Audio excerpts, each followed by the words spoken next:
Hey guys, this is Dan with Gears and Gadgets. Thanks for tuning in. So, first of all, I want to say thank you to Between Two Wheels, the podcast. They had an episode today, which was our millennials killing Harley and motorcycling, which was based on a recommendation I emailed off to them on a video that I'll link up above here. It's really just about millennials and what people are saying are we're killing the motorcycle industry, and Harley was my video in particular.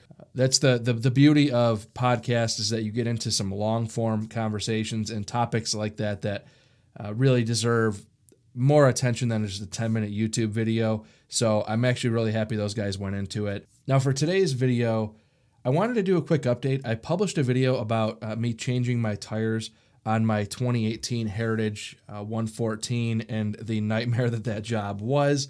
It was really quite intensive to do that in my garage. And actually another shout out to the ornery one. He just did a video talking about he replaced his tires and how many miles he got out of his. When I saw his video, I said, I really probably should mention what I got out of my tires and what I went with and where I'm at with them. So I wanted to do a quick video on that. So I actually replaced these tires with 9,641 miles.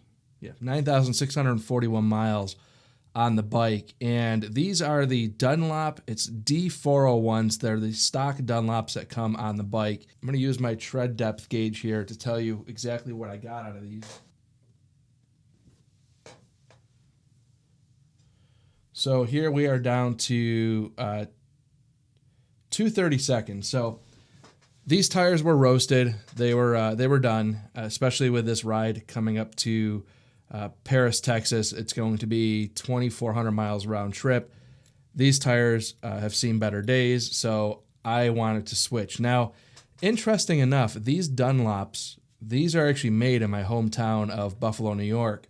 And when I saw that, I was like, I should really go back to the Dunlops to support kind of, where I come from. But then I started reading reviews and spending my own money and decided that I wanted to try the Michelin Commander IIs. Those Michelin Commander IIs have really good reviews, and people are saying they get well over the 9,000 miles or 10,000 miles with them. So with that being said, again, spending my own money, I decided I'm going to try those Commander IIs and see how they go. So as of today, I have 9,893 miles on the bike. So that puts me at 250 miles on the new Commander IIs. With these Dunlops, especially here in Arizona, when you go into the HOV lane, it is just a constant white painted line on the road. It never goes to dashes. People have asked me that on my videos before, and they say, well, I see you switching lanes, but it's not a dashed line. The HOV lane's never a dashed line. So when you hit that painted line with these Dunlops, what I can tell you is that the bike just kind of does like a little bit of a shake or a little wobble. It's nothing that makes you feel like it's dangerous by no means. But I always wondered. And with 250 miles on these Michelin Commander IIs now, that doesn't happen. I can hit those painted lines at 90 miles an hour. Not to say that I've done 90 miles an hour, but I can hit those painted lines at speed and above speed, and the bike stays composed. It's been really nice, so I have no problems with these Commander IIs so far. Again, 250 miles.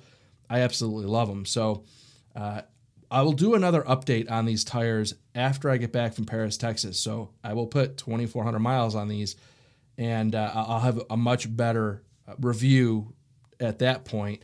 But I did want to do a quick review, just let you guys know that the miles that I got out of these Dunlops. And again, nothing wrong with the Dunlops. I'm not saying don't buy them. I'm just very happy with the Michelin Commander IIs at this point.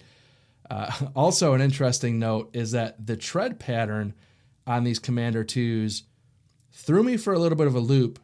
And then I felt stupid until I saw how many other people it threw for a loop.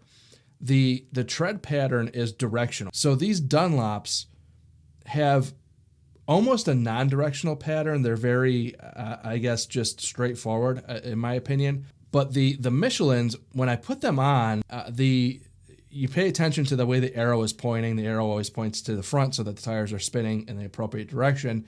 And the Michelin Commander IIs, actually the front tire looks like it's on backwards, but it's actually done by design. They say it takes out vibration and stuff like that. So I took to Reddit and started researching that, and a lot of people asked the same question, like, this doesn't look right, but they're engineered. It's the way that they are. You know, as soon as I saw that, it's, okay, it's just what they are. But so if you get the Commander 2s and you see that it looks like your front tire is on backwards, it's not. It's the way they're designed. Don't worry about it. Just make sure that arrow is pointing towards the front of the bike, and you're all set. Another thing that I wanted to mention in this video is just kind of fitting, because I probably won't ever get into this down the road, but just to piggyback on changing your tires yourself. One of the most valuable things about taking your bike to a shop, the one thing the shop will do is buy you some peace of mind, because now that I've got a couple hundred miles on the tires, I feel fine, but the first probably 75 miles back and forth on the highway, you start second guessing, like, did I do that tube right? Is everything the way it needs to be?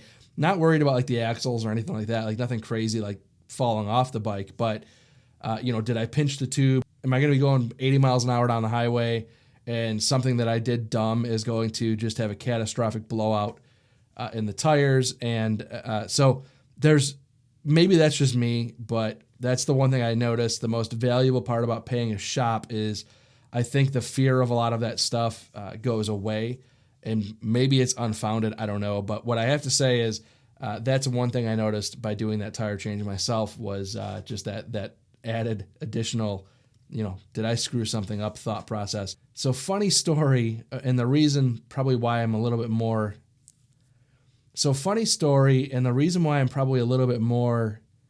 I guess, leery of doing things myself is, I've been wrenching on my own cars since the day I started driving. So mainly because I never had a whole lot of money. So it was just wrench on things because I had to. And when I was 18, I had a 1992, I believe it was 92, Chevy Lumina. It was black exterior with the red interior. Really solid car. Designed for comfort, built for the road. Lumina, the adult sport coupe.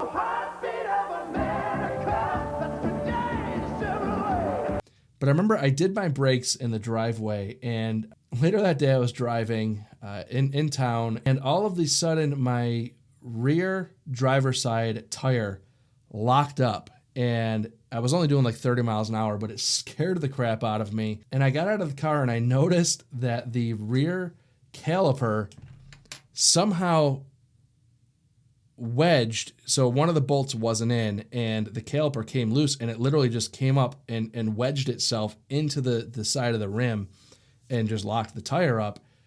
And I'm looking at it thinking, like, I had no clue what happened.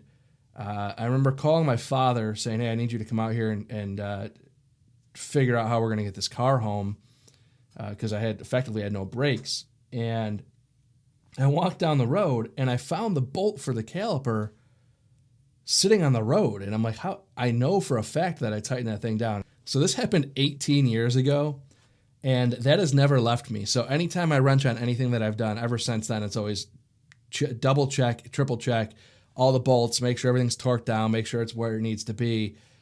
But that still sticks with me to this day. So after doing motorcycle tires, where you have two tires between you and the pavement, that story kind of like creeped back in my head. So it took a couple hundred miles for that to go away. I'm confident that everything's good to go. So really happy with the Michelin Commander 2s. I would recommend them at this point. Again, 250 miles on them. I think that they're great tires, but come back later and I'll give you a little more further in-depth view. Again, nothing wrong with the Dunlops. They reign from my hometown, and I'm proud of that. So again, a huge thank you to Between Two Wheels for that episode they did today, where they made a mention to my channel. I appreciate that. They went into some great detail on some things that I just kind of, I guess, breezed over a little bit. Really good show. I suggest that you check them out wherever you listen to podcasts. And there's a whole bunch of different places to listen to that. And again, thank you very much, guys. I appreciate that. If this is your first time tuning in, please hit that subscribe button down below. Remember, likes go a long way to help support the channel, and I'll see you guys next time. There is a new dimension for those who love to drive. It is long and sleek, smooth yet precise, designed for comfort, built for the road, shaped by the wind, proven on the track. Introducing Lumina, the adult sport coupe. When it comes to new dimensions in performance, nobody's winning like